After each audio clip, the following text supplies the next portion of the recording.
بالله من الشيطان الرجيم. بسم الله الرحمن الرحيم.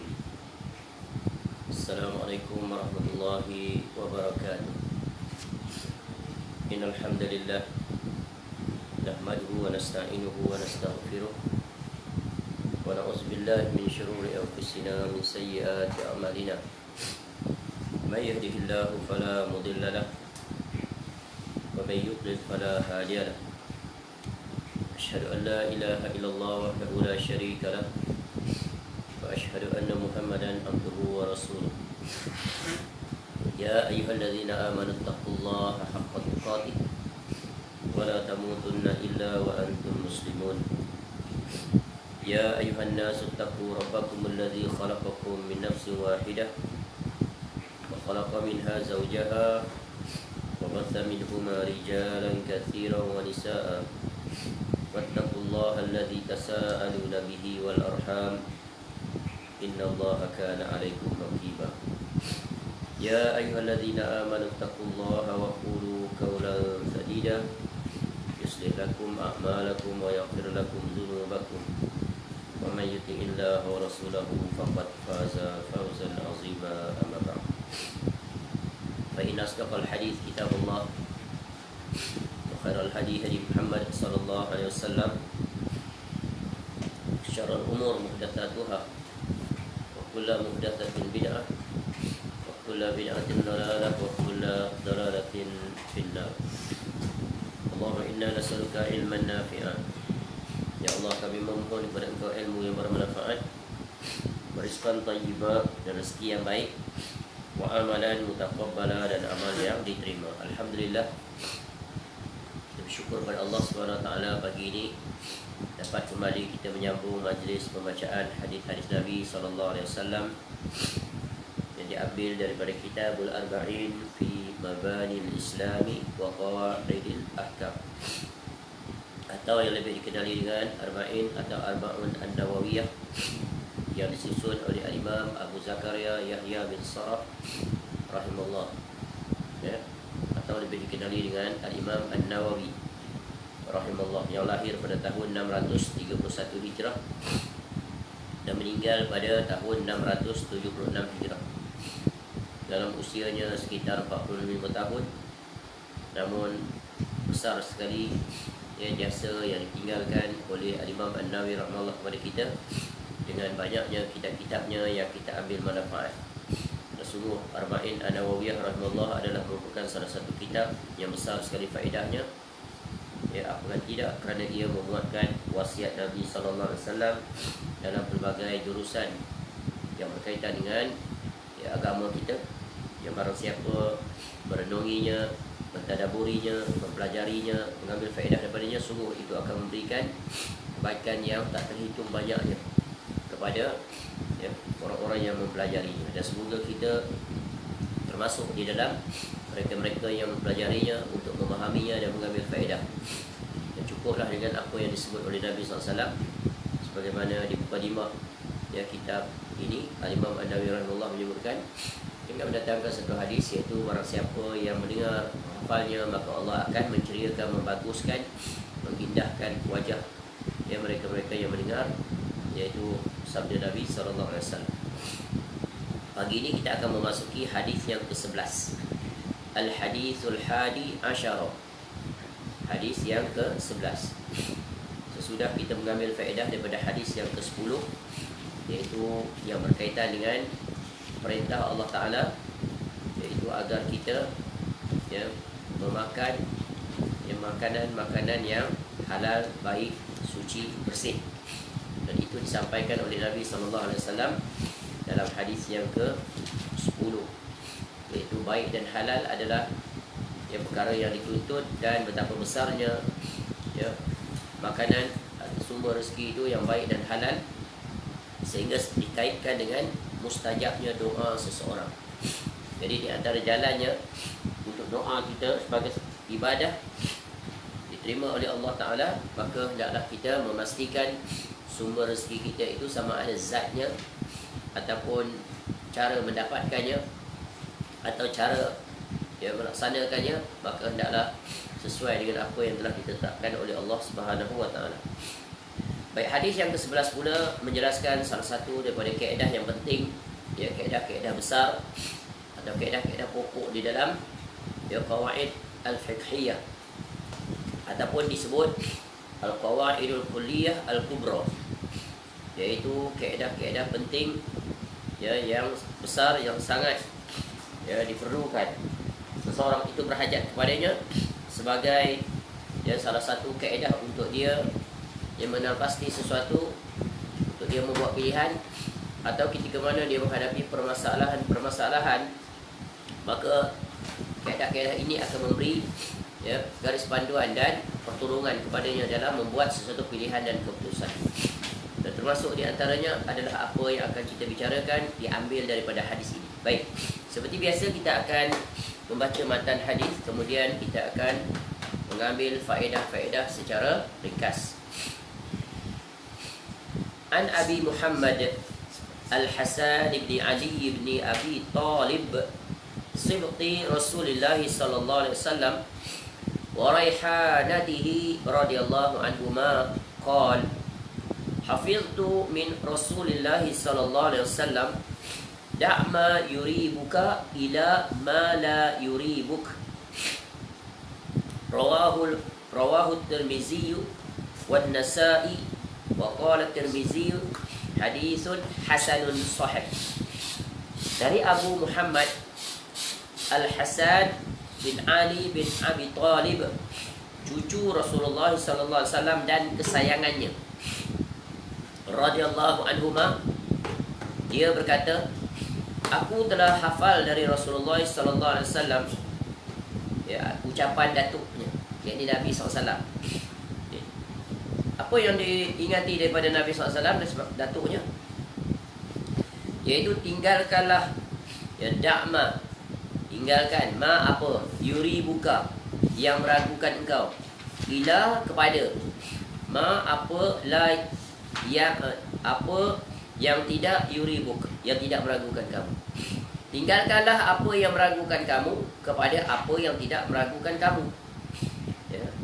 Hadis riwayat Al-Imam At-Tirmizi rahimahullah dan juga An-Nasa'i ya rahimahullah di dalam kitab masing-masing. Ya, kalau hadis riwayat Tirmizi maknanya dalam Sunan At-Tirmizi. Kalau An-Nasa'i dalam kitab Sunan An-Nasa'i. Dua daripada kitab Sunan Sittah. Ya, jadi kalau disebut Sunan Sittah, itu di antara kitab induk hadis yang primer, yang dirujuk. Sahih Bukhari, Sahih Muslim, Sunan At-Tirmizi, Sunan An-Nasa'i, Sunan Ibnu Majah dan Sunan Abi Daud. Jadi ada 6. Ya, itu terkenal sebagai Sunan Sittah. Kemudian kalau Sunan Tis'ah campur di situ Musnad Imam Ahmad, Al-Muwatta 7. 6, 7, 8. Satu lagi tak ingat. Satu lagi tak ingat. Baik. Jadi ya, di sini disebut Nabi SAW mengungkapkan perkataan Jawami'ul Kalim, pendek sekali sabda Nabi SAW ni. 3 kali kita baca, insya-Allah kita ingat. Da'ma yuribuka ila ma la yuri. Buka. Profaidah ikut hadis ni. Da'ma yuribuka ila ma la yuribuk. Da'ma yuribuka ila ma yuribuk. Da'ma yuribuka ila ma la yuribuk. Baca.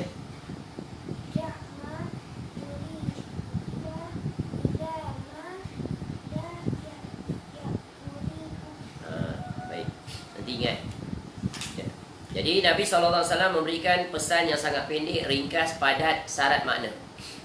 Dan daripada hadis ini akan timbul satu kaedah, nanti kita akan jelaskan, iaitu pesan Nabi SAW kepada ya cucunya yang meriwayatkan hadis ini, iaitu ya Abu Muhammad Al-Hasan bin Ali bin Abi Talib radhiyallahu anhuma. Ya, satu pesanan yang juga merupakan satu perintah yang sangat besar, iaitu tinggalkanlah ya apa yang meragukan kamu. kepada yang tidak meragukan kamu. Jadi hadis ini memberikan satu kaedah yang sangat agung, sedang membicarakan tentang perkara yang berkaitan dengan keraguan-raguan. Tapi sebelum kita masuk perbahasan, seperti biasa kita akan menjelaskan sedikit biografi perawi yang meriwayatkan hadis ini, iaitu salah seorang insan yang sangat mulia, Ahlul Bait, iaitu salah satu daripada dua cucu Nabi SAW yang sangat disayangi oleh Nabi SAW. Jadi di sini cucunya adalah cucu Nabi SAW yang sulung. Kerana cucu Nabi SAW adalah dua orang, iaitu Al-Hasan dan Al-Husain radhiyallahu anhuma. Jadi gelaran kunyah bagi Al-Hasan bin Ali bin Abi Thalib radhiyallahu anhuma adalah Abu Muhammad. Sama juga untuk adiknya Al-Husain, juga kunyahnya adalah Abu Muhammad sallallahu alaihi wasallam. Nabi SAW cucu. Jadi bapa kepada Muhammad. Itu. Jadi di sini diberikan sebutan gelaran kepadanya, iaitu kemudian disebut sini Sibti Rasulullah sallallahu alaihi wasallam. Sibtun. Sibtun atau al-sibtu. Cucu. Cucu as-sibtu ataupun sibtun itu adalah cucu daripada anak perempuan. Sebab itu disebut sibtun. Sebab Nabi SAW hanya memiliki cucu daripada anak perempuan, iaitu Fatimah bintu Muhammad sallallahu alaihi wasallam. Kalau cucu daripada anak lelaki, itu dipanggil hafid, ataupun al-hafid, hafidun. Itu kalau cucu daripada anak lelaki. Jadi sebab itu disebut di sini seperti Rasulullah sallallahu alaihi wasallam, maknanya daripada belah anak perempuan, iaitu Fatimah binti Muhammad SAW. Kemudian disebut yang kedua waraihanatihi, iaitu ini adalah nak memberikan kiasan, sebutan, gelaran, penggambaran terhadap pribadi sosok Al-Hasan radhiyallahu anhu. Diibaratkan dalam hadis ini diberi gelaran seperti bunga yang harum aromanya. Maknanya seorang pribadi yang memiliki kebaikan yang sangat banyak, iaitu bentuk kecintaan dan kegembiraan. Dan Nabi SAW menyebutkan tentang Al-Hasan dan Al-Husain radhiyallahu anhuma, huma raihanataya minad dunya. Kedua-duanya adalah cucuku, itu adalah kesayanganku dari kehidupan dunia. Sebab itulah dua cucu Nabi SAW yang Allah kurniakan pada Nabi SAW, untuk Nabi SAW bermanja, berkasih sayang, mencurahkan kasih sayang kepada kedua cucunya itu. Dan Nabi SAW juga menyebut tentang keutamaan kedua cucunya radhiyallahu anhuma, wa annal Hasana wal Husaina sayyida syababi ahlil jannah. Dan sesungguhnya Al-Hasan dan Al-Husain radhiyallahu anhuma, kedua-duanya nanti adalah pemimpin pemuda ahli syurga. Jadi di kalangan orang muda, Hasan dan Husain radhiyallahu anhuma adalah ketuanya. Jadi ketua di dalam syurga. Jadi Al-Hasan radhiyallahu an lahir pada tahun ketiga Hijrah. Dan dia adalah seorang pemuda yang di dalam hadis disebut sebagai seorang pemuda yang paling menghampiri Nabi SAW. Begitu juga Al-Husain, dari aspek-aspek tertentu. Kita telah belajar ni ketika kita mengambil faedah daripada Syama'il Al-Muhammadiyah, iaitu pada bab yang pertama tentang fizikal Nabi SAW. Ada hadis itu yang diriwayatkan daripada Al-Hasan radhiyallahu anhu yang panjang, menjelaskan tentang, dia tanya pada Halah, Hindun bin Halah radhiyallahu anhu, iaitu tentang sifatkan tentang pribadi Nabi SAW dalam hadis yang sangat panjang. Disebut Nabi SAW tampan dan sebagainya. Panjang sekali. Kemudian dibicarakan lagi dalam bab, iaitu ucapan Nabi SAW di tiga tempat. Di tiga tempat di mana datang hadis yang sama, yang diriwayatkan daripada Al-Hasan bin Ali radhiyallahu anhuma. Jadi Al-Hasan radhiyallahu anhuma adalah seorang pemuda yang tampan, seorang yang cerdas, Ya, seorang yang penyantun, dermawan dan segalanya, maknanya mirip pada Nabi SAW, sifat-sifat dan perangainya. Dan Nabi SAW menyebutkan Al-Hasan radhiyallahu anhu adalah seorang pemimpin. Dan memang setelah fitnah besar pada zaman ayahnya iaitu Sayyidina Ali radhiyallahu anhu, sehingga dia syahid dibunuh ya oleh kelompok Khawarij. Kemudian kepimpinan berpindah kepada tangan Al-Hasan radhiyallahu anhu. Dia jadi khalifah yang kelima. Tapi tak lama. Kerana apa? Berlaku pertikaian iaitu Muawiyah radhiyallahu anhu menuntut kepimpinan. Ya, ini isu fitnahnya adalah iaitu dia tidak bersetuju di dalam penanganan terhadap peristiwa kematian Uthman radhiyallahu anhu. Ini panjang sejarahnya. Dia ada peristiwa yang menyedihkan yang berlaku di kalangan para sahabat Nabi SAW. Semoga Allah yang mengampuni dan menerima ya seluruh amal-amal para sahabat. Dan memang para sahabat itu adalah apa yang berlaku di zaman mereka, dan itu sebenarnya adalah merupakan apa yang telah dinyatakan oleh Nabi SAW, peristiwa yang akan berlaku ya. Dan kita sebagai umat Islam hendaklah menahan lisan, jangan masuk dalam perbicaraan itu sehingga mendiskreditkan mana-mana para sahabat Nabi SAW. Kewajipan kita adalah mendoakan para sahabat Nabi SAW. Mereka pertikai hasil daripada ijtihad masing-masing, dan mudah-mudahan ya, ijtihad mereka itu diterima di sisi Allah, dan mereka semuanya adalah para sahabat yang diampuni oleh Allah Ta'ala. Semoga begitu, dan Allah terima amal-amal mereka kerana persahabatan, pertemanan mereka dengan Nabi SAW. Jadi kewajipan kita adalah menahan lisan, berbaik sangka, dan mendoakan mereka sebagaimana Allah Ta'ala memerintahkan kita untuk berbuat demikian. Jadi Al-Hasan kemudian meletakkan jawatannya demi untuk menjaga kerukunan maslahat kaum muslimin, agar jangan lagi berlaku pertumpahan darah dan perpecahan. Itulah yang disabdakan oleh Nabi SAW tentang Al-Hasan radhiyallahu anhu. Inna ibni hadza sayyidun wa la'allahu an yusliha bihi baina fi'ataini azimaini minal muslimin. Sesungguhnya anakku yang dicucuku ini adalah pemimpin. Semoga dengannya Allah akan mendamaikan antara dua kelompok besar kaum muslimin. Itulah dia, jasa besar dia mendamaikan. Dia letak jawatan, sanggup meletakkan jawatan sebagai khalifah yang kelima, yang diberikan kepada orang lain. Bezakan dengan orang di sepanjang zaman ya, bila dah berkuasa, walaupun tak berprestasi, melakukan pelbagai penyelewengan dan sebagainya, tetap nak pegang jawatan sampai mati. Lihat ini, cucu Nabi SAW memberikan contoh teladan yang sangat tinggi kepada para pemimpin. Dan Al-Hasan radhiyallahu anhu meninggal ya pada tahun 50 Hijrah, dan dikuburkan di perkuburan Baqi' yang bersebelahan dengan Masjid Nabawi. Maknanya tak jauh daripada datuknya, iaitu Nabi SAW. Baik, sekarang kita masuk kepada penjelasan ataupun faedah-faedah daripada hadis ini, iaitu da'ma yuribuka ila ma la yuribuk. Tinggalkanlah apa yang meragukan kamu kepada apa yang tidak meragukan kamu. Baik, hadis ini yang pertamanya adalah berkaitan dengan ya, hadis ini menjelaskan tentang ya, yang pertamanya iaitu kita sebagai manusia ya, kerap ya, didatangi oleh keraguan. Kita akan berhadapan dengan keraguan dalam kes-kes yang tertentu. Terutamanya, sudah tentu yang pertamanya adalah hal yang berkaitan dengan agama. Kerana syaitan dia akan cari jalan untuk meragu-ragukan seseorang terhadap akidah. Jadi Islam dia tegak di atas keyakinan.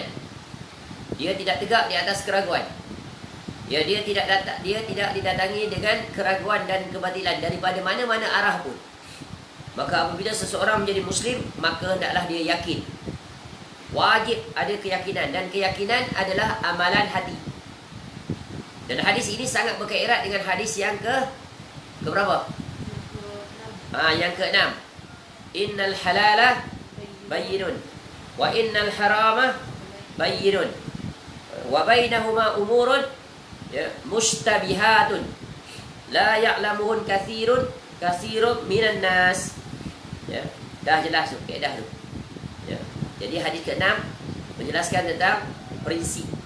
Halal jelas, haram jelas, yang tak jelas apa dia? Syubhat. Itulah yang dimasuki keraguan. Ya. Jadi ubat terhadap keraguan ni bagaimana? Nanti akan datang penjelasan. Jadi yang pertamanya adalah hadis ini menjelaskan kita pasti akan didatangi dengan keraguan. Dan bagaimana kita berinteraksi dengan keraguan. Ya, dan keraguan ini dia boleh datang dalam berbagai jurusan. Jurusan yang pertama yang akan dia datang adalah dia datangi dari jurusan akidah. Dan ini memang tabiat syaitan, akan cari jalan untuk memurtadkan seseorang yang telah menjadi seorang muslim. Dia akan memasukkan pelbagai keraguan.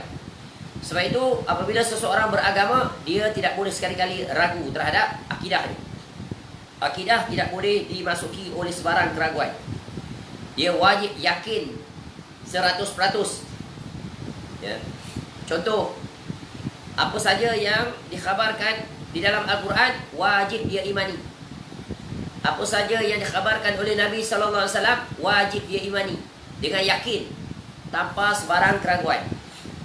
Dan prinsip keyakinan ini adalah merupakan prinsip yang wajib. Ya, wajib terhadap seorang muslim yang mukmin.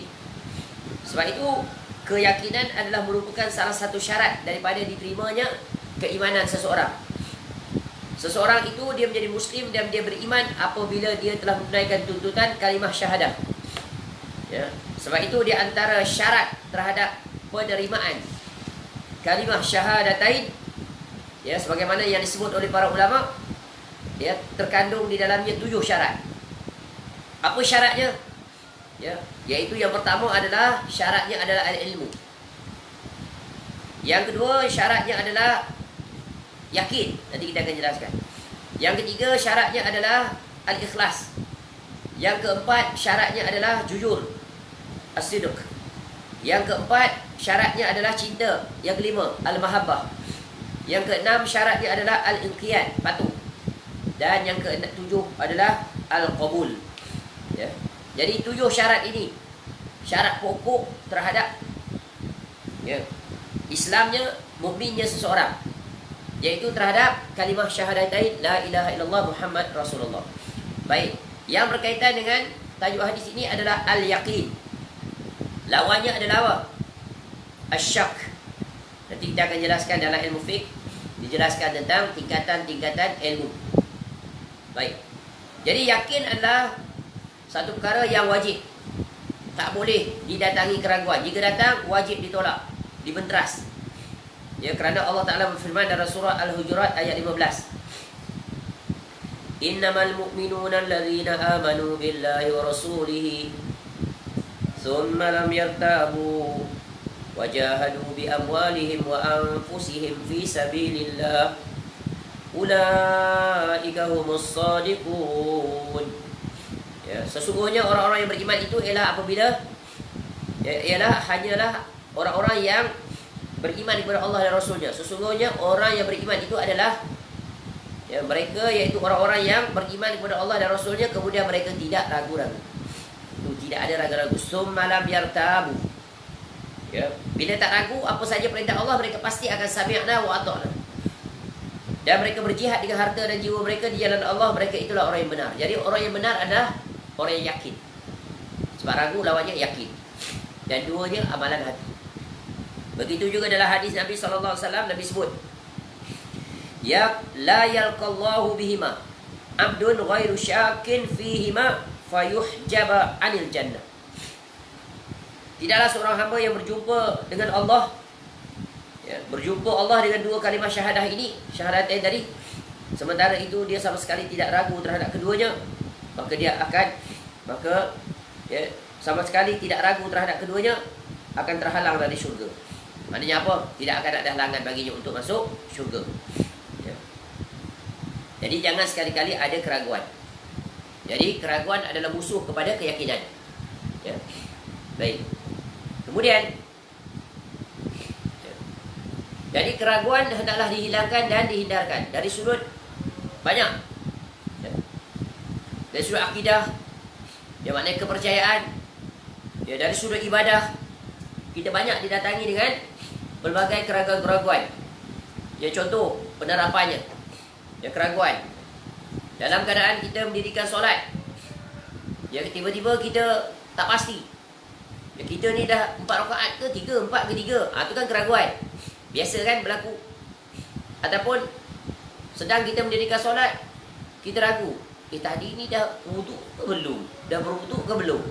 Atau dah batal ke belum? Dah batal ke belum? Sebab dia pakai wuduknya solat isyak dengan wuduknya solat maghrib.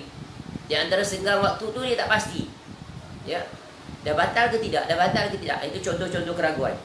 Ataupun kita berjalan, ya, di satu kawasan perumahan, tiba-tiba ada air daripada tingkat 3, ya, daripada atas mengalir jatuh kepada kita. Ya, maka timbul keraguan, ni air bersih ke, air kotor ni ke, air tandas ke apa? Jadi pakaian kita kotor kan, bernajis ke tak? Tu ragu, banyak keraguan biasa berlaku. Ya. Contoh, dia berpuasa pada bulan Ramadan. Malam tadi dah berniat ke belum? Itu kan ragu. Jadi hadis ini memberikan satu kaedah yang sangat agung. Iaitu apa? Ya. Daripada hadis ini, ya, iaitu tinggalkan apa yang meragukan kamu kepada apa yang tidak meragukan kamu, maka datang satu kaedah yang sangat agung, ya, iaitu dikenali sebagai tadi al-qawaidul kulliyah al-kubra. Ya, kaedah-kaedah pokok, ya, yang berkaitan dengan hukum hakam untuk dikeluarkan keputusan. Apa dia? Iaitu al-yaqinu la yazulu bisyak. Ya, al-yaqinu la yazulu bisyak. Ya, ada 5 pokok ditambah 1 kaedah-kaedah yang kulliyah, yang kubra, yang besar. Apa dia? Sesuatu yang yakin tak boleh dihilangkan dengan keraguan. Tu al-yaqinu la yazulu bisyak. Ya, keyakinan tak boleh dihapuskan, tak boleh hilang, tak boleh dibatalkan. Dengan apa? Dengan yakin. Ya, tadi contoh penerapan solat tu 4 ke 3? 4 ke 3? Yang diyakini apa? 3. Sebab 3 tu jumlah kecil, mesti yang tu dia lebih diyakini. Sebab apa? Dia 3. Yang 4 ni masih belum pasti. Faham? Maknanya 3 dengan 4 siapa yang paling diutamakan? Yang pasti yang mana? 3 sudah tentu. Sebab dia kurang daripada 4. 4 dia tak pasti. Maka ketika itu, solat saya di 3. Kecuali ada karinah yang dapat membuktikan dia 4. Tapi kalau berada dalam situasi itu, langsung saja pilih 3. Contoh, wuduk ni tadi batal ke tidak? Batal ke tidak? Solat isyak tadi dengan wuduknya solat maghrib. Maka di ketika itu, maka yang diyakini adalah wuduk tu masih ada, belum terbatal. Faham? Sebab apa? Sebab tidak ada karinah. Kecuali kalau ada karinah, tadi kentut, dengar boom begitu. Tapi kalau tak dengar apa-apa, pastilah tak rasa macam tak ada. Tapi tak tahulah pokok kentut tak. Ya, tak ada istilah itu. Jadi maknanya masih tetap ada dalam keadaan berwudu. Dan memang itu pun ada karinahnya. Ada hadis Nabi SAW sebut. Ya, Nabi SAW sebut dalam hadis.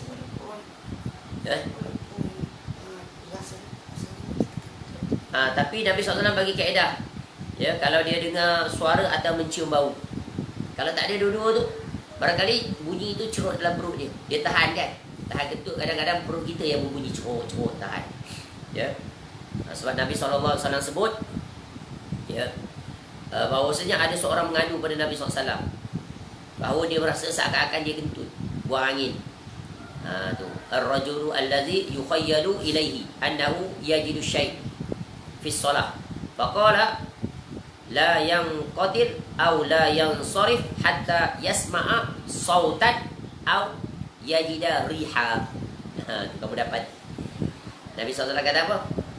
Ya, dia mengadu seakan-akan dia buang angin, kentut dalam solatnya. Nabi SAW tanya, bersabda, ya, jangan dia batalkan solatnya sampai dia mendengar sautan. Dia mendengar bunyi. Ya, atau yajida, atau dia dapati rihan, ada bau. Itu dulu. Kalau tak ada yang tu, maka yakin. Baik, itu contoh. Ya. Jadi hadis ini merupakan kaedah untuk menyelesaikan masalah yang kita hadapi. Ya. Di banyak ni dalam pelbagai lapangan, dalam pelbagai muamalat. Ya. Contohnya, aku ni dah bayar hutang ke belum? Dah bayar hutang ke belum? Tu. Jadi kalau dalam keadaan aku bayar, dah bayar ke belum? Dah bayar ke belum? Maka ambil kaedah belum bayar. Sebab yang pastinya belum bayar. yang tak pasti itu tak bayar, kecuali nanti orang yang kita berhutang dengannya kata kamu dah bayar. Tapi kalau kita dah ragu, aku ni dah bayar ke tak dah bayar, kita pergi tanya kepada dia, dia kata kau tak bayar lagi. Tu. Ya, maka yang dipakai adalah tak bayar lagi, kecuali boleh dibuktikan. Macam mana? Ada resip pembayaran dan sebagainya. Ya. Jadi ini kaedah yang banyak menyelesaikan masalah. Ya, sungguh. Ya. Itu memang ada tulis, Ada tulis. lepas tu yang lupa dia boleh lupa. Tak boleh. Tak bayar lagi. Tetap dia. Jadi maknanya yang mendakwa dan didakwa ni nanti ada kaedah. Ya. Sebab tu yang mendakwa, yang didakwa, kalau dia tidak ada bukti, ya maka dia kena bersumpah. Itu dalam kaedah mahkamah. Ya, ini ada kaedah penjelasannya. Sebab dah tak ada bukti, tapi dia kata saya dah bayar. Awak tak bayar. Saya ada bukti resit. Iaitu awak tulis sendiri. Saya tak ada. Nanti kan petikan. Jadi kaedahnya macam mana? Itu nanti akan datang puncaknya bersumpah. Ya, betul saya tak terima. Tapi yang mendakwa dia ada bukti tadi kan? Dah ada resit. Tapi salah juga. Yang membayar bukannya yang membayar, ya. Yang membayar bukan keluar resit. Yang dibayar tu yang keluar resit kaedahnya. Sebab boleh penipuan betul kan? Kalau yang dibayar keluar resit, tak ada kepentingan apa-apa dia. Sebab dah sah. Hutang tu dah berpindah pada dia, dapat balik. Itu boleh berlaku penipuan. Jadi sebab itu ini adalah ada kaedah-kaedah yang ditetapkan oleh syariat. Jadi ya,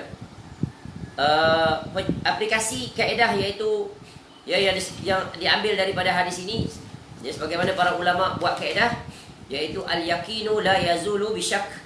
Keyakinan tidak dapat hilang dengan keraguan-raguan. Jadi semua hal yang berkaitan dengan keagamaan, kehidupan kita, urusan muamalah kita, semua boleh memakai kaedah ini. Ya. Dan sungguh kaedah ini adalah kaedah yang sangat agung, sehingga dapat menyelesaikan banyak masalah yang mendatang. Apa saja isu yang datang pada zaman sekarang, ya, salah satu kaedah yang boleh diselesaikan adalah dengan kaedah ini. Baik. Kemudian kaedah seterusnya adalah yakin. Ya, apa makna yakin? Dalam hal yang berkaitan dengan pengetahuan seseorang berkaitan dengan sesuatu, maka ada beberapa tingkatan yang berkaitan dengan suatu perkara dalam kehidupan ini. Yang tingkat yang pertama adalah al-yakin. Yakin ni adalah tingkat yang paling tinggi. Tingkat yang paling tinggi, ya, yang diketahui oleh seseorang. Yakin ni maknanya 100%. Dia fully confident, tidak dimasuki oleh sebarang keraguan. Dan yakin ini disokong dengan dalil, dengan fakta-fakta ilmiah. Kalau dalam bidang agama, yakin dengan apa? Ada dalil Quran, hadis, ya, ijma' para ulama dan seumpamanya. Jadi tak akan ada keraguan, yakin. Ya. Contoh, ya, kita wajib meyakini bahawa Allah Ta'ala itu ada. Wajib meyakini bahawa Allah itu esa. Wajib meyakini bahawa nanti ada hari pembalasan di negeri akhirat. Macam mana kita nak yakin tu? Sebab ada dalil. Ya, dikhabarkan dalam Quran, dikhabarkan dalam hadis. Begitu juga dalam jurusan dunia, boleh pakai kaedah yakin, betul kan? Kita yakin tak bahawa hari ini adalah hari Khamis? Ya, mesti yakin tu kan? Sebab dalam kalender tu kita ikut aturan, ada buktinya daripada kalender, catatan hari ini hari Khamis. Itu urusan dunia. Ya. Kita yakin tak? Ya, bahawa apabila umur kita, orang yang bekerja 55 tahun, kerja swasta, maka dia dapat keluarkan wangnya secara sekaligus keseluruhan daripada tabungannya di EPF atau KWSP. Yakin tak? Yakin. Sebab apa? Didasari dengan fakta. Undang-undang menyatakan bila sampai umur 55 tahun dia boleh keluarkan wang itu. Ini yakin. Ya. Yakin dia mesti ada fakta sandaran yang tidak boleh diragukan. Kita yakin tak bahawa matahari akan terbit di siang hari? Yakin. Sebab apa yakin? Sebab kita boleh lihat dengan mata kita, betul kan? Kita boleh rasai. Sebab tu bila sebut tentang yakin ni ada 3 tingkatan. Yang pertama adalah ilmu yakin. Ilmu. Dengan ilmu tadi. Ya, berdasarkan fakta-fakta, bukti-bukti. Kita yakin tak COVID tu ada? Yakin, betul kan? Sebab telah terbukti hasil daripada penelitian di makmal. Rupanya yang menyebabkan penyakit sekarang ni kronik. Dia chronic disease. Dia pandemik. Dia beredar dengan cepat. Dia melalui sentuhan dan sebagainya telah dibuktikan melalui Ya, penelitian makmal, eksperimen dan sebagainya, tajribah. Yakin. Itu ilmu yakin. Kemudian yang kedua adalah ainul yakin. Yakin dengan melihat. Ya. Dengan menggunakan panca indera mata. Yang ketiga, kemuncak, iaitu hakul yakin. Ya. Hakul yakin maknanya dia merasai sendiri. Dia experience by himself or herself. Dia sendiri mengalaminya.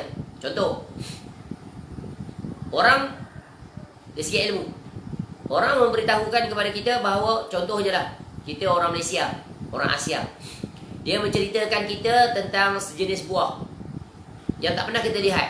Contoh, katakanlah buah kurma. Kita tak pernah tengok buah kurma, sebab buah kurma di Arab sana. Katakan kita cerita buah kurma tu kepada orang di pendalaman yang tak pernah berinteraksi dengan orang luar, tak pernah pun dia tengok buah kurma. Kita maklumkan buah kurma ni sifatnya begini. Buahnya bertandan seperti buah kabung. Buah kabung dia tahu sebab buah hutan. Tahu buah kabung? Buah enau. Buah enau tu yang putih-putih tu. Bulan Ramadan selalu kita makan putih-putih banyak tu, yang lembut-lembut tu. Putih-putih tu. Tak kat ais tu, tak gula, sedap kan? Kita kata dia macam tu. Bertandan macam tu. Ya, ataupun kita kata buah kurma tu bertandan macam buah pinang. Kita cerita pada dia, orang di pendalaman. Kemudian pohonnya seperti pohon kelapa sawit atau pohon kelapa. Dekat-dekat mirip. Tapi dia hidup di gurun padang pasir yang kering, tandus. Buahnya bila masak kuning, cantik, macam buah kundang. Buah kundang dia tahu sebab di kampung ada. Besar-besar macam buah kundang tu lah dia. Ya. Cuma buah kundang dia tidak bertandan, dia satu-satu, bergugus-gugusan. Kemudian rasanya kalau masak manis. Makannya sebiji je dah kenyang. Bertenaga, kuat. Dengan fakta-fakta itu dia yakin. Sebab apa? Kita ni yang menceritakan tu, dia baru pulang daripada Arab Saudi, umrah haji. Dia percaya. Ya. Kemudian berdasarkan fakta tu, ilmu yakin. Dia dah tahu dah, dia dapat ilmu. Buah kurma ni begini kalau ditanya, dia dapat gambaran. Kemudian setelah kita cerita, kita bawa keluar buah kurma. Ni dia. Dia tengok, ya betul apa yang kamu explain tu sama dengan apa yang aku tengok sekarang. Pertama yakin tak dia? Pertama yakin. Ainul yakin. Meningkat lah keyakinan dia. Kemudian kita bagi dia rasa. Dia pun buka, makan. Manis. Betul lah seperti yang dikatakan, manis semua dia. Ya. Kemudian rasanya berserat. Makan, masuk dalam perut. Dia rasa kuat, ada tenaga. Itu apa dia panggil? Hakul yakin. Dia experience. Maka barang siapa yang memiliki 3 keyakinan ni, itu kemuncak keyakinan. Ya, sempurna. Tapi bukan bermakna dengan ilmu tak sempurna. Sempurna. Macam kita yakin dengan ilmu, betul kan? Tapi kita belum dapat disebut ainul yakin dan hakul yakin dalam beberapa perkara yang berkaitan dengan agama. Banyak. Contoh apa? Peristiwa gaib. Nanti ada azab di alam kubur. Nanti ada azab di neraka. Ada nikmat dalam syurga, ada nikmat di alam barzakh. Yang itu kita yakin sebenarnya berdasarkan ilmu, tanpa sebarang keraguan. Tapi ainul yakin belum lagi. Sebab apa? Kita belum lihat. Belum duduk di situ. Ya, kita belum lagi hakul yakin, belum lagi berpengalaman dengannya. Tapi 2 ini adalah tingkatan yang datang kemudian. Tapi mesti yang pertama ni wajib. Itulah dia yakin. Faham? Jadi dalam jurusan agama jangan sekali-kali ragu dengan apa yang dikhabarkan oleh Allah dan Rasul. Sebab barang siapa yang ragu, maka dia keluar daripada agama. Sebab iman tidak ditegakkan atas keraguan. Dia mesti atas keyakinan mutlak berdasarkan ilmu. Yang kedua dipanggil, ini lawan pada yakin, iaitu ragu-ragu. Tapi sebelum ragu-ragu tu tingkatan yang ketiga. Tingkatan yang kedua adalah iaitu az-zon. Zon ni adalah persangkaan. Persangkaan yang kuat. Dalam Quran ada, ya ayyuhallazina amanu jtanibu katsiran minaz-zon. Ini zon yang negatif, yang dilarang. Ini zon yang positif, kuat dia. Ya, menghampiri keyakinan. Tapi masih belum cukup kuat. Tapi telah menuju ke atas tu. Maknanya lebih daripada 50%. Contohnya, dia ada ragu-ragu, tapi tak banyak, sikit aja. Jadi ragu ni tak kuat. Jadi dia lebih kepada apa? Yakin. Contohnya, dia makan. Makan ni halal ke tidak ni? Dia ada sedikit keraguan, tapi sedikit saja. Maka ya, maka itu lebih menghampiri kepada keyakinan. Jadi tambah pula nanti kalau ada dalil-dalil yang meyakinkan dia. Baik. Yang ketiga adalah syak. Inilah lawan ni yang Nabi SAW suruh tinggalkan. Tinggalkan perkara yang meragukan kamu. Syak ni apa? Iaitu tak pasti. Ya. Tak pasti, tak boleh menguatkan di antara dua-dua tu. Halal ke haram? Halal ke haram? Jadi apa? Jadi apa? Antara halal dan haram jadi apa? Syubhat. Lupa dah. Jadi kan Nabi SAW perintahkan, ya, sedikit sekali manusia yang mengetahui tentang la ya'lamuhun katsiru minan nas. Sikit. Ya, banyak manusia ni tak tahu. Ya, maknanya sedikit lah. Ya, sedikit yang mengetahui, ramai yang tak tahu tentang perkara ni. Jadi jalan di antara keduanya adalah tinggalkan. Maknanya 50-50 istilah bahasa kita. Tak pasti. Ragu. Macam contoh kita nak beli daging sejuk beku di pasar raya, terutamanya yang dimiliki oleh pasar raya orang kafir. Kita tak pasti, tak yakin. Ini sebab apa? Sebab sebelum ni kita pernah dengar lah, apa, banyak berlaku sindiket menipu. Import daging halal 10%, kemudian dia campur dengan daging yang haram tu 90%. Jadi kita pernah dengar banyak cerita. Dan baru ni semalam, ya, tengok bagaimana satu, ya, sindiket import daging sejuk beku yang haram daripada negara yang tak dibenarkan, daripada Brazil, daripada China, ya, daripada mana negara-negara orang kafir. Kemudian dia masuk ke warehouse dia, kemudian dia repack, kemudian dia cop tanda halal. Ya, sebab tu orang yang warak ni tak beli di pasar raya daging-daging ni. Ayam ke kambing ke apa ke jangan beli. Ni nak jaga ni. Ya, ayam tu banyak jual di kedai-kedai orang Islam, tambah kat kampung ni punya banyak. Pergi juga kat pasar raya. Sebab apa? Tertipu dengan murah. Sekilo RM5. Kalau beli kat pakcik tu sekilo RM7. Tengok ni, manusia bila dihadapkan dengan iman, ya, dan dunia, dia pergi pada dunia. Tengok-tengok keluar berkali-kali dah umat Islam ditipu. Ni paling berat, ni paling besar. 10 juta tu nilai daging. Ya. Lembu yang tak disembelih. Bayangkan, tu yang berkaitan dengan hadis apa? Hadis yang ke-6. Betul kan? Ala wahyal qalb. Daging yang dibentuk, hati yang dibentuk, badan yang dibentuk dengan makanan yang haram. Hari ini umat Islam ditipu oleh orang kafir ini. Ya, ataupun orang Islam yang tidak berpegang dengan agama, sanggup demi untuk dunia mengorbankan agama. Orang kafir kita tak heran. Ya, memang mereka tak ada istilah halal dan haram, semuanya halal bagi mereka. Selama mana boleh menjana duit. Ya. Malam pergi satu kedai, terbaca satu surat khabar. Ya, dalam apa surat khabar apa? Besar berita. Ya, Jabatan Immigration, JAKIM dan sebagainya. Ya, membongkar satu sindiket yang besar. Itu mengedar daging-daging haram. Jadi syaki daging yang haram, yang diimport. Kemudian diimport di negara-negara yang tak dibenarkan. Macam mana boleh lepas? Macam mana boleh masuk dalam negara? Bosor bukan main. Warehouse je, dagingnya di-repack, dia letak tanda halal. Logo halal pun palsu barangkali. Ya, Masya Allah. Umat Islam kena teliti. Sebab tu kalau nak beli barang-barang yang berkaitan dengan makanan yang perlu disembelih, sayur-sayur tu tak apalah. Ya, tak perlu sembelih ikan-ikan. Ni sembelihan ni kena sensitif. Ya. Allah larang kita makan haiwan yang disembelih tanpa menyebut nama Allah. Dan memang terbukti berkali-kali dah. Banyak kali. Ya. Jadi kena ada sifat hazar. Macam sebelum ni kita sebut tentang yang taufu tu. Tahu dah kita. Ya. Sebab tu seorang Muslim bagus.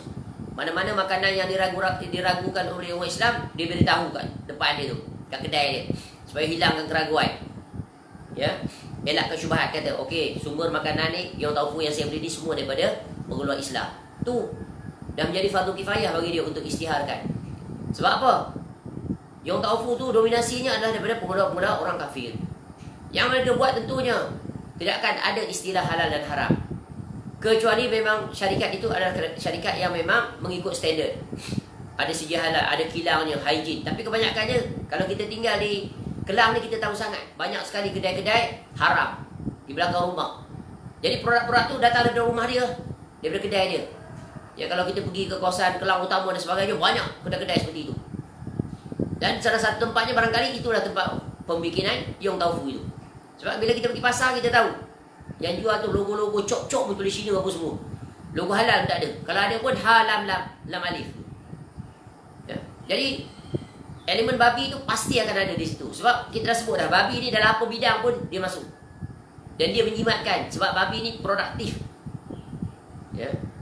Dia lebih produktif daripada ayam. Macam ayam juga dia. Lembu tak produktif, kambing tak produktif. Ya.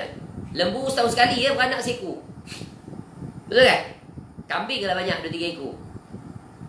Babi sekali dia beranak berpuluh tak lah. Barangkali bawah 10. Tak pasti juga berapa, tapi banyak anak dia. Kalau kita tengok babi lalu kat rumah kita tu banyaknya anak dia. Satu-satu berderet-deret. Dia beranak banyak. Allah uji kita dengan babi. Ya, dan diuji di zaman kita dengan makanan. Dan alat-alat kosmetik. Dua benda tu banyak sebut. Dan farmasi. Gelatin kita dah sebut dah. Ragu kita beli ubat. Pergi kat farmasi tengok.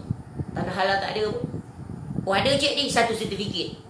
Mana boleh tak ada halal satu sertifikat? Tu satu each bottle must be certified logo halal. Tak yakin. Ada ragu waktu tu. Ragu. Ragu ke kuat? Ya tak yakin. Tinggalkan syubhat. Ya. Alternatif banyak lagi. Ya. Beli buah ori je. Ya, makan buah betik, makan buah tebikai. Tiap-tiap hari kau makan buah tu. Tu very good antioxidant. Ya, masya-Allah. Tak jumpa yang tu, pisang, banyak pisang. Yang itu semua makanan kampung. Canggih sikit pergi cari buah apple. Ya, itu mahal sikit lah. Nampak tak? Allah ganti yang asli tu ada. Sebab apa nak jaga agama? Yang tu ori je, tak ada keraguan. Kalau keraguan pun ada sikit keracunan. Ya, tapi boleh dibasuh, dibersihkan dan sebagainya.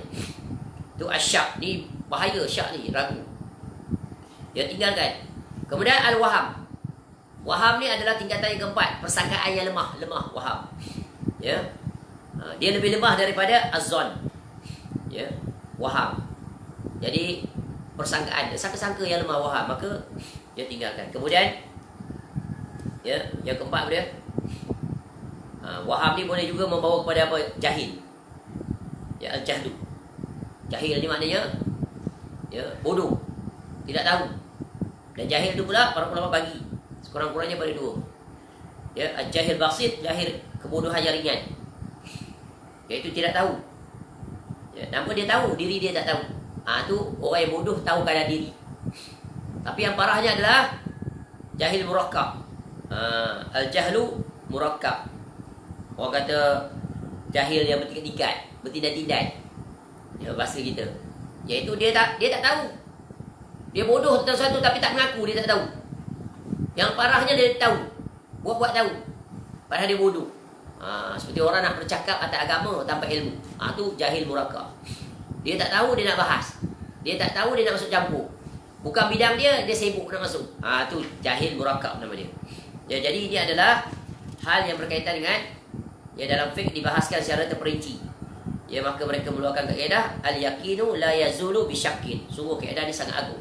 Jadi kesimpulan mudahnya adalah iaitu Islam mengajar kita jangan berpijak, berpegang dengan perkara yang meragukan.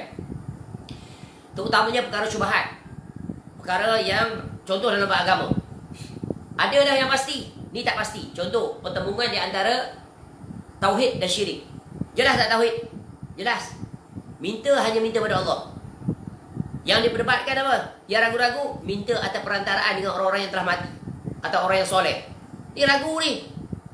Ya, dibantah oleh banyak ulama. Tinggalkan. Selamat tak? Pegang yang teguh ni. Ud'uni astajib lakum. Mudah saja.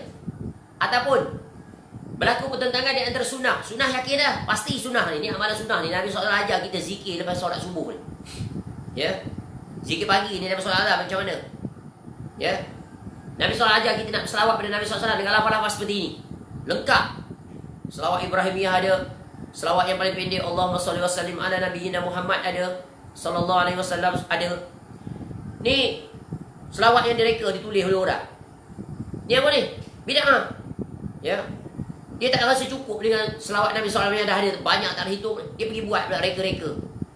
Pula dakwa-dakwa pula. Bukan berdasar fakta pun. Yang ini semua fakta, dalil. Yang ini auta dia. Aku dapat musim mimpi. Nabi SAW datang rumah aku secara jaga, ijazahkan aku selawat ini. Selawat syifa. Selawat apa, macam-macam selawat jenis tu. out you go. No, say no to those claim. Sebab ni siapa? Orang, manusia. Apatah lagi orang zaman sekarang, banyak penipu. Jual tasbih. Tasbih ni ada kaifiahnya. Ya, boleh sembuhkan pelbagai penyakit. Ya, tasbih ni ada berberkah. Kalau ada masalah, rendam tasbih ni lain, minum. InsyaAllah sembuh. Sedap, insyaAllah. Ini Kazzab Dajjal nama dia. Menipu atas nama agama.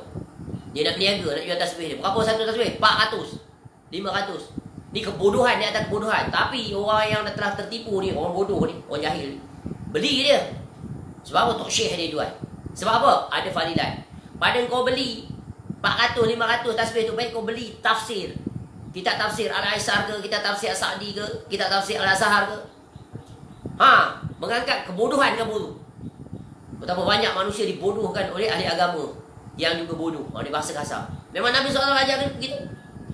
Nabi SAW sebut akan timbul Dajjal nanti. Sebelum datang Dajjal yang asli tu, akan datang 30 para Dajjal. Ya, tu penipu-penipu atas nama agama. Zaman kita dia ramai. Pandai dia gezet amalan itu, amalan ini. Perempuan mengandung dapat pahala dengan membaca istighfar ini. Siapa ajar tu kaedah-kaedah tu? Tu dia yakin. Kita nak agama ni atas keyakinan. Bukan atas sekadar pengakuan. Oh, saya yang ijazah ni dapat daripada Nabi SAW. Mana bukti? Kau boleh bukti tak? Tak boleh. Siapa boleh bukti yang dia tu bertemu Nabi SAW, dapat ijazah tu? Takkan boleh. Sebab agama telah membatalkan dakwaan dia. Agama telah sempurna, tak berhajat lagi pada dakwaan kamu. Ya, selawat Nabi SAW yang sahih berlambat-lambat tu dia tak ikut. Dia pergi pakai yang dia rumus tu. Kemudian letak pula banyak fadilat. Yang lebih membinasakan lagi, masuk pula dalam dia punya SOP ruqyah. Tengok pengamal-pengamal ruqyah yang tak betul tu. Di antara selawat yang dia guna tu selawat syifa. Selawat syifa tu bukan diajar oleh Nabi SAW. Oleh orang yang mengaku dia terima selawat daripada Nabi SAW. Tinggalkan, tu ragu. Tak berpijak di atas fakta. Ya. Ilmu yakin tidak, ainul yakin tidak, hakul yakin pun tidak. Semuanya adalah atas talbis iblis, penipuan. Masya Allah. Jadi kaedah ni senang tak? Kaedah ni salah satu kaedah yang kukuh untuk kita meninggalkan dakwaan-dakwaan mereka. Tu dalam agama tadi. Akidah syirik. Yang ini akidah jelas. Yang ini syubhat, tinggal. Dalam bab sunnah jelas, pasti. Ya. Maka laksanakan dia. Contoh, Allah perintahkan kita setiap orang bertanggungjawab di atas amal masing-masing. Betul kan? Jangan bergantung pada amal orang lain. Kita hidup di dunia ni untuk kita beramal, bukan orang beramal untuk kita. Tidak ada istilah itu. Ya. Tiba-tiba datang, oh boleh sedekah pahala. Ya, baca zikir la ilaha illallah 70 juta dapat menyelamatkan seorang daripada dihimpunkan dalam api neraka. Oh, kita zikir 70,000 kali. Nanti dia jadi syafaat untuk ayah kita yang telah meninggal masuk syurga dia. 70,000 kali lagi mak kita masuk syurga dia. 70,000 kali lagi isteri kita masuk syurga. Ini kebohongan dia. Kazzab. Ini berlaku. Ya, dia bukan cakap kosong, berlaku. Ya, dalam tarikat-tarikat tu dia ajar tu kaedah. Pegang tasbih ni, cara macam mana nak kira tasbih? 70,000. Pembohong kan semua. Pegang tasbih dia zikir macam mana? Bukan satu-satu. Dia pegang dia laju aja. Ya. Punya laju. Allah kena 5,000. Allah 1,000. Ni pembohong aja. Siapa suruh zikir macam tu? Ya, langgar speed highway lagi zikirnya. Ya, orang berzikir perlahan, tawaduk, khudu'. Ya, subhanallah, subhanallah. Nampak pemaknaannya. Ya, ni tak. Ini dia. Ragu. Tinggalkan. Pegang teguh. Ya. Tu. Nabi SAW pegang apa? Nanti akan datang hadis tentang berpegang teguh dengan sunnah Nabi SAW dan sunnah para khulafa ar-rasyidin. Abdu alaikum bin nawajis, datang ke depan nanti. Ya, Nabi SAW pun dah sebut, taraktu fikum amrain. Ya, lan tadillu ma tamassaktum bihi ma kitaballah wa sunnati. Ya, Rasulullah SAW. Pegang dulu tu. Jangan pegang dakwaan-dakwaan tok guru ni. Ya, tok guru tu siapa? Sebab tu kita selalu sebut ni kaedah yang meyakinkan. Ni yakin kaedah ni. Jangan khawatir menyelisihi amalan orang ramai. Tapi yang patut kita khawatir menyelisihi amalan satu orang, iaitu Nabi SAW. Tu Nabi SAW tu. Yakin. Itulah peribadi yang kita rujuk. Jangan rujuk pada tok guru ke, pak kiai ke, pak habaib ke, pak ustaz ke, pak lebay ke, pak imam ke. Mereka semua tu ni timbang dengan Nabi SAW. Sama selaras? Ya, kami ikut Nabi SAW. Jadi kami bukan ikut kamu, ikut Nabi SAW. Semua kita itu dituntut untuk atiullah wa atiur rasul. Wa ma atakumur rasul fakhuzu. Dah berlalu dah sebelum tu hadis tu. Ni hadis-hadis yang disusun oleh Imam Nawawi rahimahullah ni merupakan kaedah-kaedah agung pokok dalam agama. Faham 42 hadis ni, insya-Allah teguh kita. Selamat. Istiqamah. Yakin. Tak akan datang sebarang keraguan. Datang apa saja perkara-perkara, kita boleh timbang, kita boleh tapis. Ni hadis 42 ni filtering system. Tools untuk guide kita. Nak memilih, nak berpegang teguh. Nak menolak, nak menerima. Jadi salah satunya adalah hadis yang ke-11. Masya-Allah. Besar sekali faedah. Jadi wajib kita yakin Islamlah satu-satunya agama yang benar, agama yang diredai oleh Allah. Ya, tauhid wajib kita berjalan mempertahankannya. Ya, syirik wajib kita jauhi sejauh-jauhnya. Ya, wajib kita musuhi, berbarok dengan mereka itu. Sunnah wajib kita pegang teguh, mempertahankannya, mengajak umat kepadanya. Dan wajib kita mengingatkan umat dengan sekeras-kerasnya, sejelas-jelasnya tentang bencana bid'ah dan pelaku-pelaku dia. Ya, bukan setakat amalan tu saja, pelaku dia, pelopor dia, penyeru dia, semua wajib kita tahzir, ingatkan umat. Jangan sekali-kali duduk dalam majlis mereka. Ya, dalam keadaan perlu kena sebut nama-nama mereka itu. Kenapa? Bencananya sangat besar. Khusus di zaman sekarang, kerana umat Islam majoritinya orang awam tidak memiliki kemampuan, bahkan mengikut kata tok guru dia. Tok guru dia datang, dia nak bagi satu petua ni, petua. Ya, bagi orang sekian-sekian, buat ni amalan ni. Baca je. Baca 333 kali setiap lepas subuh. Esok datang pula petua. Baca ni. Ya, sebut Ya Latif 1000 kali. Nanti akan lembutlah hati anak-anak. Sembuh pula. Ya, hembus ke daya anak yang degil. InsyaAllah akan jadi anak yang soleh. Ni dia Nabi ke dia ni? Ya, ada ke Nabi SAW ajar untuk mendidik anak-anak dengan cara begitu? Ya, siapa sebaik-baik pendidik? Ya, Nabi SAW tu bukan hanya mendidik orang dewasa, bukan hanya mendidik orang muda, tapi juga mendidik bagaimana nak melahirkan zuriat yang beriman dan bertakwa. Tu. Ya, sejak sebelum dari kandungan, dalam kandungan, keluar daripada kandungan. Nabi SAW ajar semua dah lengkap. Yang kamu datang memandai-mandai ni, kamu siapa? Who are you? To tell us to do this and that. You are not authorized. You also like us. We have to follow only this one person, iaitu Rasul SAW. Sebab tu bila ada sifat ini, kita tak akan berani melangkaui sempadan. Agama ini ada batasan, had dia. Jadi sebelum ni pun kita dah jumpa hadis tu. Ya, agama ini ada pemiliknya. Ya, maka jangan kita pula ambil alih pemilik. Ya, yang menjadi pemilik tersebut, iaitu mensyariatkan, mengada-ngadakan sehingga umat berada dalam keraguan-raguan. Yang asalnya mereka berada di atas keyakinan. Ya, dia gezet amalan tu, dia gezet amalan ni, dia letak petua tu, dia letak fadilat itu, fadilat ini. Rupanya ya, dia nak mengambil kesempatan di atas kebodohan para muridnya untuk dia meraih kekayaan dunia. Semoga Allah menjauhi kita daripada orang-orang seperti itu. Semoga orang-orang seperti itu dijauhkan daripada meluaskan, melebarkan pengaruh mereka. Semoga Allah beri hidayah kepada mereka, ya, agar mereka kembali kepada agama yang hak. Adapun kita, hendaklah kita menjauhi. Ya, sebab itu kita sentiasa memohon hidayah kepada Allah. Jangan sekali-kali kita terperangkap dengan tipu daya orang-orang yang mendatangkan keraguan-raguan di dalam agama. Ya, agama yang telah tegak di atas keyakinan, ya, semoga terpelihara pada kita. Jangan sekali termasuk dalam syubhat-syubhat mereka. Sebab itu syubhat itu sangat membinasakan. Sebab itu khusus dalam bab menuntut ilmu, jangan sekali-kali duduk dalam majlis orang yang penuh dengan syubhat. Kerana akibatnya nanti kamu akan terikut dengan syubhatnya. Akhirnya kamu akan bersama dengan mereka. Akhirnya Allah tarik hidayah yang Allah telah berikan kepada kamu, maka ya, kamu berada di atas kesesatan yang nyata. Sungguh ini adalah satu kerugian yang sangat besar. Jadi hadis ini kesimpulannya mengajar kita, melengkapkan kita, ya, memberikan kita satu kaedah agar kita selamat daripada sebarang perkara-perkara yang berkaitan dengan khususnya akidah, ibadah, ya, akhlak, muamalah dan urusan dunia. Daripada keraguan, hendaklah kita berpegang teguh dengan apa yang diyakini. Dan yakin itu berdasarkan ya fakta, dalil, ya, yang dapat dipertanggungjawabkan, ya, sama ada di dunia ataupun di negeri akhirat nanti. Wallahu alam. Semoga Allah jadikan kita orang-orang yang yakin dengan apa saja yang didatangkan daripada qala Allah wa qala Rasul. Ya, dengan itu kita selamat berjalan di atasnya, selamat di dunia dan selamat di negeri akhirat, dan tak termasuk dalam orang yang ragu-ragu. Sehingga ada satu sindiran yang tajam, anekdot. Jangan jadi seperti siput babi. Di sindiran. Kenapa sih? What are the lesson we can learn from siput babi? Jangan jadi seperti siput babi. Siput babi ni sepanjang usia dia berada dalam keraguan-raguan, ketidaktentuan, uncertainty, tak tentu ada. Ini anekdot saja. Sambil berjalan dia tanya, babi siput tu, aku ni siput ke babi? Aku ni siput ke babi?